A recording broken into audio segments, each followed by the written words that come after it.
Amen. Till the land, and I will bless you. Amen. Where? In the land where there was famine. Where? In the land where there was no rain. Amen. But the Bible tells us Isaac planted on a dry ground because there was famine, no rain, and harvested 100-fold. Go and plant on the dry ground. Your seed will get rot and dry.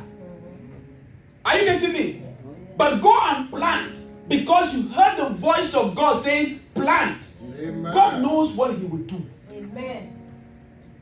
God knows what He will do that your crop will produce on the dry ground. That's why when people start telling you, it's not good to do this at this time, it's not good to do this at this time, it's not good. Yes, that is just how man looks at it and adjusts it following the time of man. But when it is God that said, go ahead and do it, don't care about whether the season is off season or on season. Because whether it's off or on, God is in the business of doing things, and He is very good in acting in off season, so that no man will take glory. Amen. That's it. Amen. Are we together? Amen. God came to Isaac and said, stay in this land, till it, plant everything you want to plant, and the Bible says 100-fold he harvested.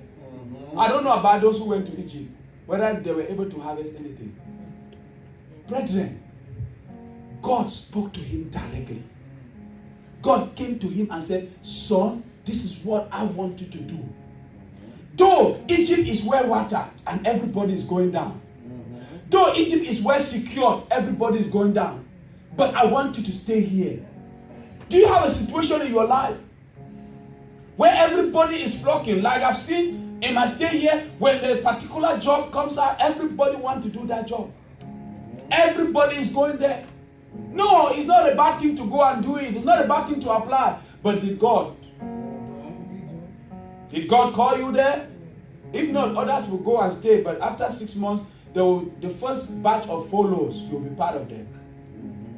Or layoffs, you'll be part of them. Because you did not hear the voice of God. When you hear the voice of God, your position can never be threatened by anybody. Amen. Are we together? Yes.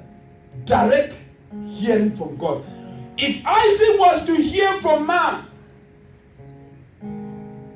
the stock market, Wall Street, the economy, climate change, who the president is. You know, some people say, with this president, things are not going to work. Or this president favors this policy and this one favors the other policy. To me, it doesn't work. I don't see it that way. When it is God's time, whoever is the president, That's right. whoever is the president, That's right. it will work because, by the way, what does the Bible tells us? Say he is the head of the kings and the president. Amen. So any policy that is put in place, if God doesn't want it, it will fall. That's right. It will not even succeed to go through the lower house of, I wanted to say comments like in Britain, but the lower house of Senate in America, Amen. before we go to the upper house, it wouldn't even pass because God is not for it. Amen. Hallelujah. Hallelujah. When you hear the voice of God, Isaac did not depend on these people. He didn't depend on job growth. Don't we have people that still lack job in America? But at the turn of every month, they tell you they have added 40,000 jobs in America. And yet people don't have jobs. Amen. Are you getting me? For you to have a job, it's not about the number of jobs that are added in this country. It's about what and where God is sending you. So listen to the voice of God, not how many jobs have been added.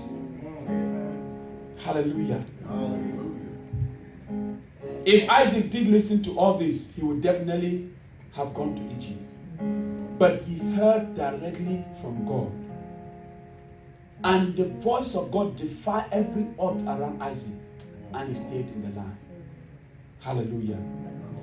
Jacob had a change of name by God that made him a nation from one person to a nation. Amen. And that name was Israel. That's right. Hallelujah.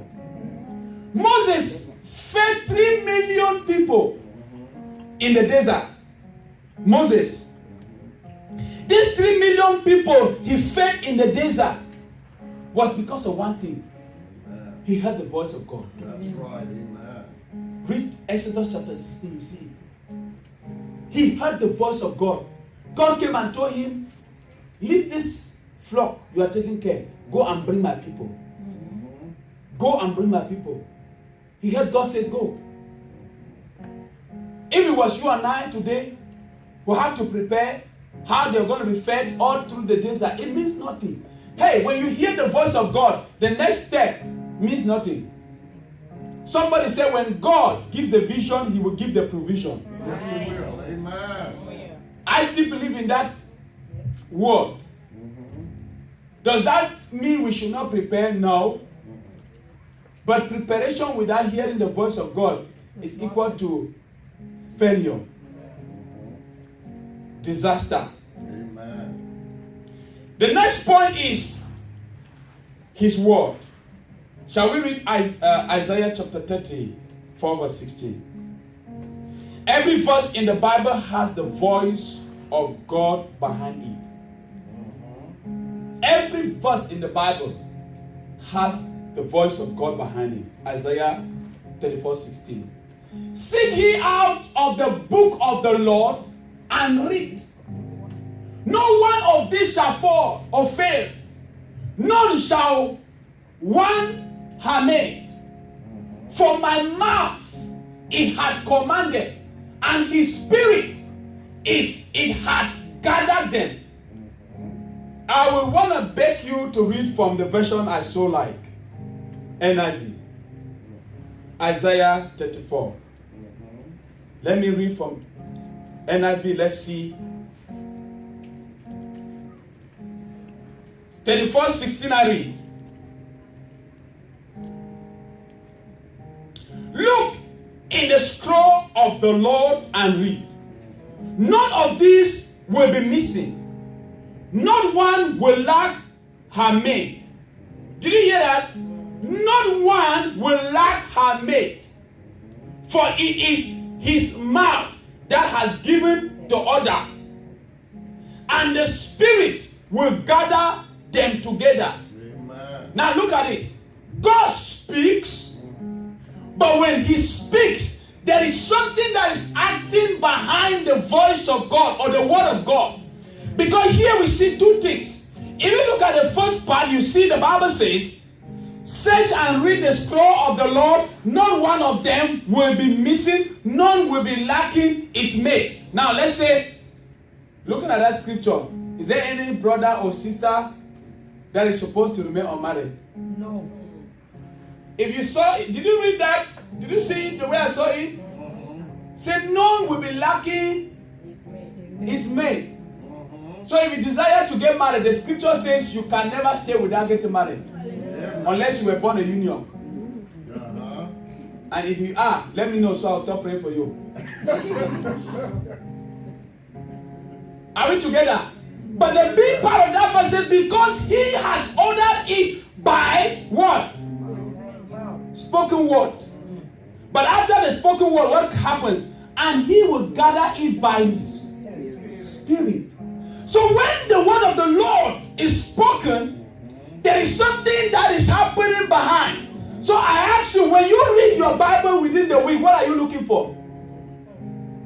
Most of the time we have failed because we have ended with the first part of the scripture and the second part, the B part, doesn't work. So what am I saying? When you read the word of God, when you finish reading, don't allocate only 30 minutes to read. If I told you have only 30 minutes, good. Manage it this way. Take 15 minutes, read. Then take 15 minutes and pray.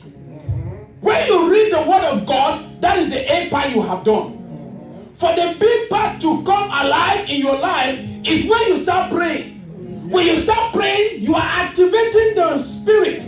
You are causing the spirit to go around and gather what the A part told you. Now the A part said, there will be no barren in the land. Yes. You just read, the Bible said there will be no barren in the land, and you go around saying the Bible said there will be no barren in the land, and yet there are still barren in the land. But when you start praying, because you are praying, the Spirit of the Lord will go around and gather all those that are barren and begin to release fruitfulness.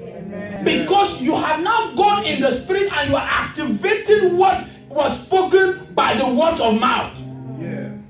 This is what I mean. When we have faith or when we are acting on faith, it's not only good to listen to the word of God, but also to listen what the Spirit of God is saying in the word of God. That's right. Because we see here in the book of Isaiah that the Lord spoke, but when he speaks, it doesn't end there. His Spirit goes around and gather. In other words, his Spirit just goes and make it happen.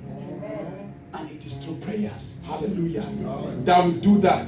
Every voice of the Bible has the voice of God behind it. Matthew chapter 6 verse 33 say, when we seek and depend on God, all other things shall be. He said all other things. But we have to seek first. All other things. Why others go running over after those things? The Bible says they will be added. Because your intent is to seek. You just keep seeking. God, I want to know you more. God, as I read this word today, I want the revelation of this word. I want it to come alive in my life. I've read this thing only in the Bible that it happened to this sister. Oh, that it happened to Tabitha. Oh, that it happened to Dorcas. Oh, that it happened to the woman with the issue of blood. But I am standing here before you. I have seen it in the scripture. I want you to come alive in my own life. The Spirit of God makes it to come alive in your life. And when it comes alive in your own life, what others are running after, it will be added to you. Amen. Are we together? Amen. Psalm 34 verse 5. The Bible says, when we look to him, our shame will be taken away. Yeah. They looked unto him and were lightened, and their faces were not ashamed. Why? Because these people did not depend on what they knew. They depend on looking unto God, trusting, having faith that this man that has called us, though we are in this situation, he hasn't promised leaving us here. And the Bible says they were lightened. From what? From burdens, from depression, from thoughts. And their faces were not ashamed. Amen. Hallelujah. Do you have a shame? Do you have something that people are looking at you and they are ridiculing you? Forget about them. Look unto him. Your burden will be lightened. And he will take away your shame, because he is in the business of taking people's shame. Amen. That's the God we are serving. Amen. Hallelujah. In the volume of books, it is written of me. There is something written of you in the Bible. Hebrews chapter 10 verse 7. The Bible says, in the volume of books, it is written of me. I want to let us know that everyone sitting here this morning, there is something written about you. Yeah. Every human being on earth, there is something that God has written about you. Then said I, lo, I come in the volume of books, it is written of me. To do what? To do thy will, O God. He could not be able to do the will of God without accessing the voice of God. Amen. Because the same person who said this is the same person who prayed, God, take away this cup from me. And he heard that voice. The voice said, I'm taking the cup. I will not take away the cup. Then before we know, we didn't hear when the voice said, I'm not going to take away the cup. But what he said made me know that there was a voice that told him, I will not take away the cup. Because he turned around and said, not your will and not my will. Because the voice told him, I am not going to take this cup away from you. You better prepare yourself to drink it. Then he succumbed. Oh, Jesus. Are you with me? Anytime you hear the voice of God, even the most challenging things to you, you will be able to have the fortitude to say, God, your will be done and not my will. But if you don't hear the voice of God, you're very quick to say, everybody has his own weakness. Everybody is not the same. we find excuses. Are we communicating? As we move ahead, if the Bible says in this verse of water, and the verse is Psalm 29, 3-4. Let's read. The voice of the Lord is upon the waters. The word of God thunders. The Lord is upon many waters. Now let's read Ephesians 5:26. We will compare those two verses. Ephesians 5:26. That he might sanctify and cleanse it with the washing of water by the word. Now go back to the other verse. Now you've seen this one. Now read the other one. Go back to Psalm 29, 3-4. The voice of the Lord is upon the waters. The God of glory thunders. The Lord is upon many waters. Now, in Ephesians, he says he washes us by the water of his word, right? Amen. And in Psalm, he says, the voice of the Lord is upon many waters. I remember when he said the voice of the Lord is upon many waters. And in Ephesians, it says he washes us by the water of his word. In other words, each time you read the word of God and you consume the word of God, what are you doing? The washing of he washes us by the water of his word. So the word here is looked upon as water, right? But now in Psalm it says the voice of the Lord is upon many waters. So when you are reading the word of God, don't only look at it as mere word. Read it as if you are listening. The voice of the Lord is upon that water. God, as I'm reading, I'm bathing in this water of your word. What voice are you giving me now? This day, you might be giving a certain voice that is different from the one you heard last week. But if you just come, Ephesians chapter 2 verse this says, just begin to read and read like a literature book. It will be a story book to you. So what am I trying to say? When you pick this Bible, begin to look for the voice of the Lord. That is upon many waters. Amen. Hallelujah. Amen. And the last, but not the least, the Lord also speaks by his Spirit. John chapter 16, 12 and 13. The Lord speaks by his Spirit. I have yet many things to say unto you, but he cannot bear them now. Howbeit, when he, the Spirit of truth, is come, he will guide you into all truth. Amen. For he shall not speak of himself, but whatever he shall hear, that shall he speak. And permit me to add, whatever he shall hear from me, that shall he speak. And I will show you through him, the Spirit, things to come. Amen. Things to come. So God is, let me tell you, what God is about to do, these people come and they begin to tell you about 2025, 2030, this is what God is going to do. Fake. Fake. Our brains here are not able to accommodate what God will do in 2025. Are you getting me? If you want to disprove me, I will show you from the scripture. Go back to that other verse, the 12th verse. I have yet many things to tell you, but I cannot because you cannot bear it. Are you able to bear what is happening in 2019? And you want God? Some people are, God, show me the future. What have you done with the present that you're asking for future? Amen. When you I am not saying God cannot reveal things that will happen in 2025. God wants us to concern with what he has given us in 2019.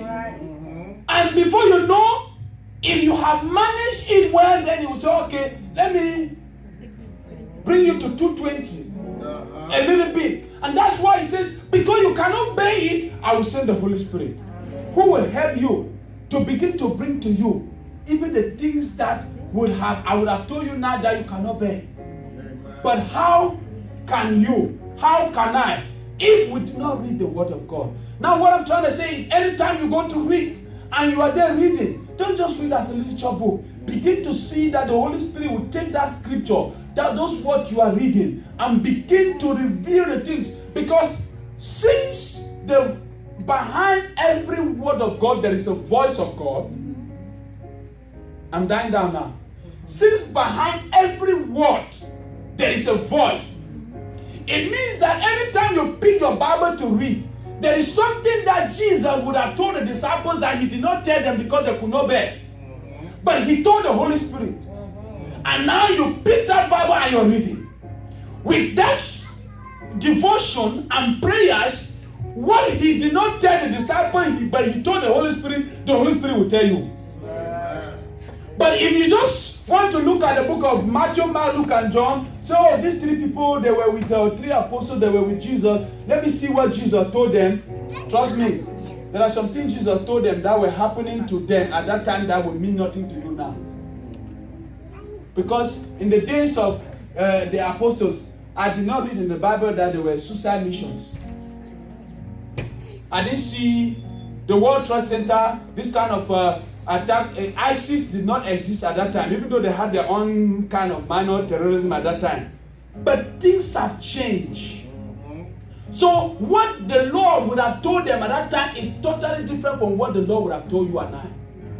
Now, in other words, brethren, rather than focusing so much or only on the logos, I pray that when you are reading the logos, begin to look for the Rhema. Because in the Rhema, you access the voice of God. What God wants you to do is not what somebody is telling you to do. Hallelujah. We will continue next week, but I want us to pray.